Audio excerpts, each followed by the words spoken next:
नमस्कार दोस्तों, आज के वीडियो में जानेंगे थर्मल ओवर रिले के बारे में। तो इस वीडियो में आपको थर्मल ओवर रिले किसे कहा जाता है और इसके कौन कौन से ये प्रोटेक्शन देने का काम करती है और इसके जितने भी पार्ट्स उसका क्या नाम है और कैसे ये पार्ट्स वर्किंग करते हैं वो आपको पूरा प्रैक्टिकल डेमो देकर समझाऊंगा।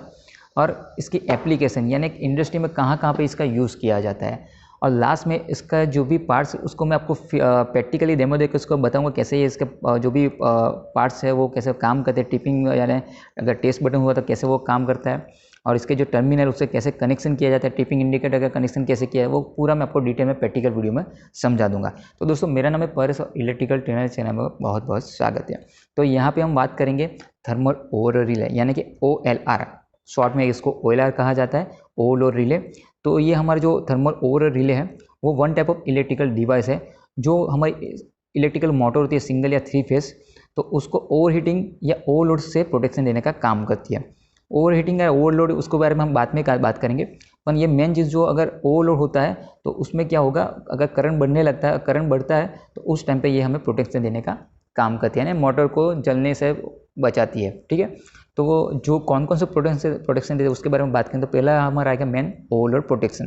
तो ओवरलोड प्रोटेक्शन किसे कहा जाता है, तो अपने जो मोटर होगी तो मोटर देखिए मोटर में वाइंडिंग होती है, तो वाइंडिंग के अगर इंसुलेशन लगाया रहता है तो अगर इंसुलेशन कोई रीज़न की वजह से फेल होता है तो उस कंडीशन में उसमें काफ़ी करंट बढ़ जाता है स्टार्टिंग के अंदर। ठीक है, इंसुलेशन फेल हुआ था तो उस कंडीशन में हीटिंग की वजह से और ओवरलोड की वजह से मोटर की वाइंडिंग जल भी सकती है, तो वो कंडीशन में ये हमारी थर्मल ओवर रिले प्रोटेक्शन देने का काम करती है। उसी तरह अगर शॉर्ट सर्किट होता है मोटर की वाइंडिंग के अंदर तो वो कंडीशन में भी ये हमें हमारी जो थर्मल ओवर रिले प्रोटेक्शन देने का काम करती है। तो ये ओवरलोड का प्रोटेक्शन का मेन काम हो गया। और एक चीज़ आपको ये समझा, अगर शॉर्ट सर्किट होता है यानी जैसे आपको समझा वाइंडिंग के अगर मान लीजिए कि 2 फेज शॉर्ट सर्किट के ऐसा कुछ भी हुआ तो तुरंत से करंट बहुत ज़्यादा बढ़ जाए, तो वो कंडीशन में ये हमारी थर्मल ओवर रिले वर्क नहीं करी।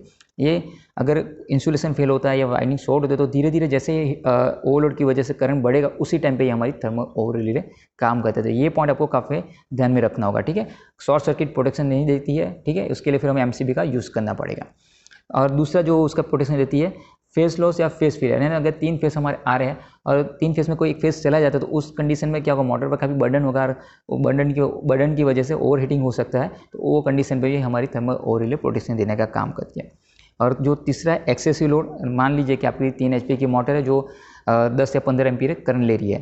ठीक है, तो अगर कोई रीज़न का उसके बाद अगर लोड बढ़ता है तो 15 की जगह 20 एम्पीयर करंट लेने लगेगी, तो वो कंडीशन में भी आपकी थर्मल ओवर रिले मोटर को प्रोटेक्शन देने का काम करती है। और जो चौथा फॉल्ट है मैकेनिकल फॉल्ट, तो मैकेनिकल फॉल्ट की वजह से भी उसमें आ सकता है आपकी बैरिंग फॉल्ट होगा मोटर के अंदर, तो रोटर बार फॉल्ट हो गया या फिर एक्सटर्नल फेलियर हो गया या फिर स्टेटर वाइंडिंग फॉल्ट कह सकते हैं या शार्प कपलिंग फॉल्ट।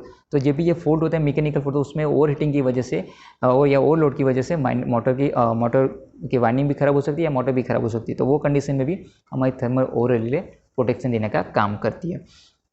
और लास्ट में फेस इम्बैलेंस, यानी मान लीजिए कि ये हमने 3 फेस सप्लाई दिया, हमारी इलेक्ट्रिक मॉड्यूल जिसे हमने 3 फेस सप्लाई दिया तो हमारा जो इनपुट सप्लाई आ रहा है इसमें अनबैलेंस होगा, यानी 2 फेस के बीच 615 आ रहा है, किसी 2 फेस के बीच 320 या 380 आ रहा है, तो इसमें अनबैलेंस होगा। तो वो कंडीशन में भी मोटर पे काफ़ी वाइंडिंग काफ़ी करंट खींचेगा और मोटर पे काफ़ी बर्डन आएगा वाइंडिंग पे, तो वो कंडीशन में भी ओवर हीटिंग की वजह से मोटर की वाइंडिंग जल सकती है।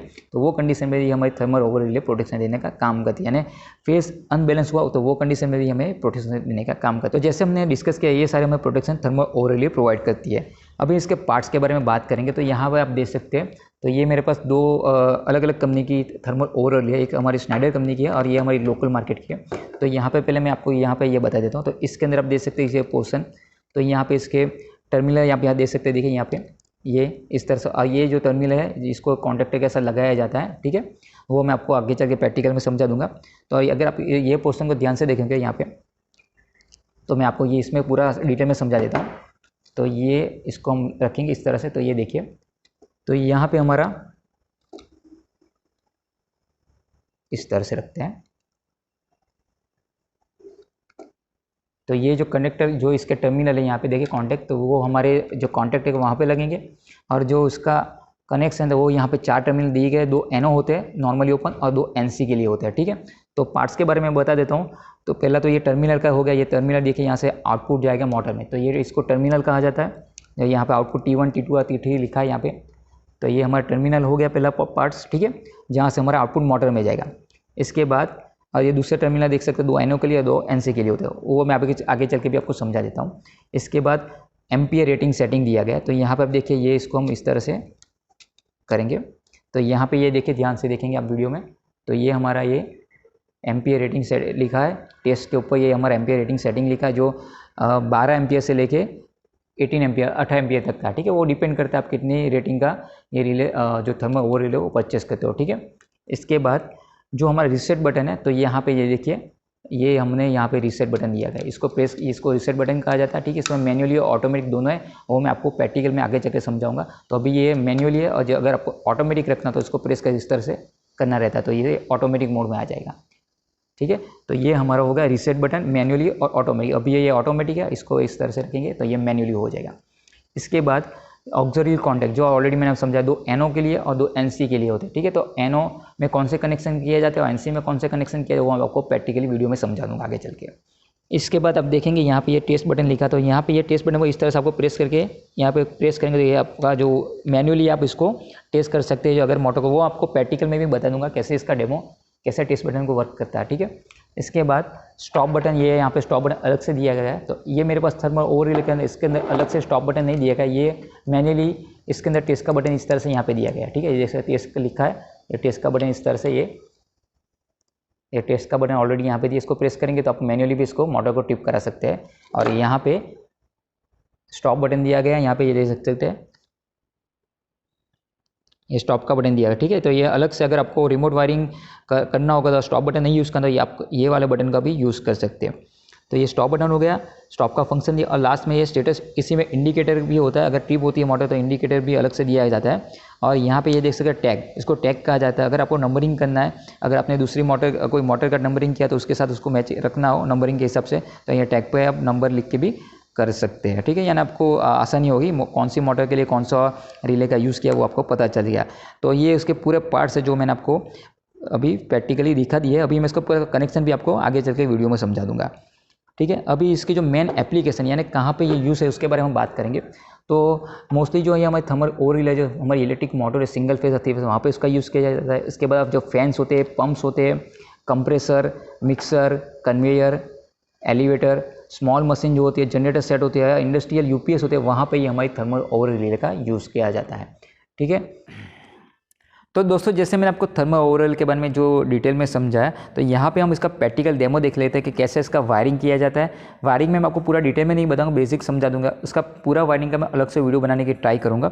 तो यहाँ पे जो ये हमारी थर्मल ओवरऑल है, इसके कनेक्शन देख लीजिए। जैसे मैंने आपसे समझाया, इसका इनपुट सप्लाई और आउटपुट से यहाँ पे 3 देख सकते टर्मिनल T1 T2 लिखा होगा, या L1 L2 L3 लिखा होगा। जो हमारी मोटर में जाएंगे, यहाँ पे मैंने लैम्प लोड का यूज़ किया और यहाँ पे मैंने सिंगल फेज में ये वायरिंग किया है, ठीक है। तो यहाँ पे जो ये हमारी थर्मल ओवर, ऑलरेडी मैंने आपको पार्ट्स के बारे में समझाया, फिर भी आपको एक बार फिजिकली बता देता हूँ कि एक बार फिर से।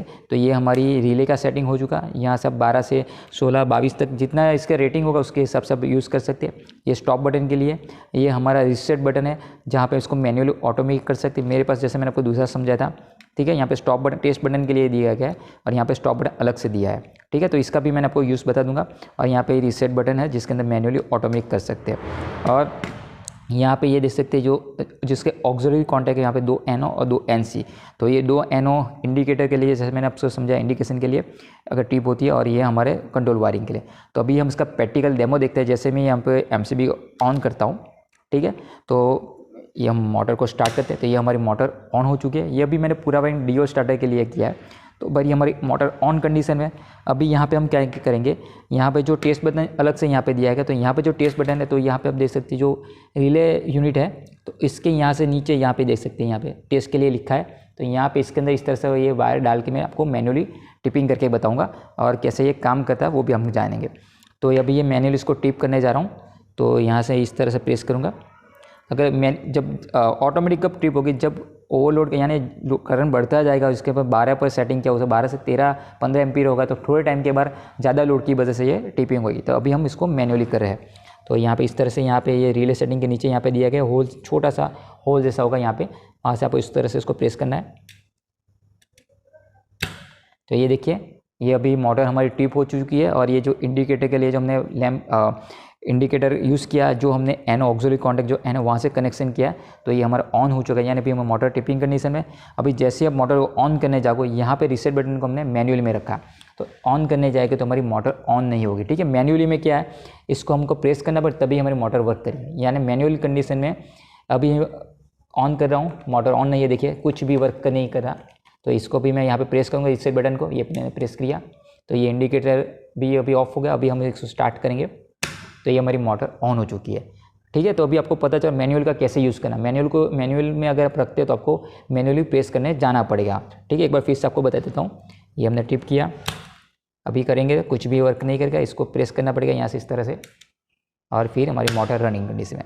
अभी ऑटोमेटिक के लिए देख लेते हैं, तो ऑटोमेटिक के लिए हमें क्या करना पड़ेगा, जो रीसेट बटन है इसको यहाँ से इस तरह से टेस्टर से देखिए मैं प्रेस कर रहा हूँ और इसको इस तरह से घुमाएंगे तो ये ऑटोमेटिक मोड पे यहाँ पे लिखा होगा, वहाँ पे ए और एच लिखा होगा, ठीक है, मैन्युअली और ऑटोमेटिक। अभी ऑटोमेटिक पे किया, अभी हम इसको फिर से बंद करते हैं और चालू करते हैं इस तरह से। अभी हम इसको टिप करेंगे मैन्युअली, तो यहाँ से हम प्रेस करेंगे इस तरह टेस्ट बटन पे, तो ये अभी टिप हो चुकी है। और यहाँ पे इंडिकेटर क्यों नहीं बता रहा, क्योंकि हमने ऑटोमेटिक मोड पे रखा, इसलिए यहाँ पे इसको सप्लाई नहीं मिलेगा, ठीक है, इसलिए हमारा इंडिकेटर ऑन नहीं होगा। अभी हम इसको स्टार्ट करेंगे तो ये डायरेक्ट स्टार्ट हो जाए, इसके लिए हमको रीसेट बटन को प्रेस करना नहीं पड़ेगा, क्योंकि हमने ऑटोमेटिक रखा। देखिए एक बार फिर से बताता हूँ, बंद कर दिया, फिर से इसको चालू कर रहे हैं। अभी इसको फिर से हम टिप करेंगे तो ये टिप हो चुका है, और जैसे हम स्टार्ट करेंगे तो ऑन हो जाएगी, ठीक है। तो इस तरह से आप ऑटोमेटिक और मैनुअल मोड पे रख के रीसेट बटन को जिस तरह से आपका यूज़ हो उस तरह से आप थर्मल ओवरलोड को वर्किंग करा सकते हैं। और यहाँ पे स्टॉप बटन का यूज़, अगर आपको ये स्टॉप बटन नहीं देना तो आप यहाँ पे मैनुअली भी इसको स्टॉप कर सकते हैं इस तरह से। तो इसीलिए जो जितने भी रिले उसमें स्टॉप बटन अलग से दिया गया है। अगर आपको रिमोट वायरिंग नहीं करना, यानी अलग से स्टॉप बटन नहीं रखना, तो यहाँ से भी इसको प्रेस करके बंद कर सकते हैं। तो इस तरह से आप ये थर्मल रिले का जो रिले है उसका यूज़ कर सकते हो, कनेक्शन करके इस तरह का मैक्सिमम आप यूज़ करके जो आपकी मोटर है उसको ओवरलोड प्रोटेक्शन से बचा सकते हैं। तो आई होप दोस्तों ये मेरा प्रैक्टिकल डेमो भी आपको अच्छा लगा हो, तो वीडियो को लाइक और सब्सक्राइब करना मत भूलिए। मिलते हैं अगली वीडियो में। Thanks for watching. जय हिंद, जय भारत।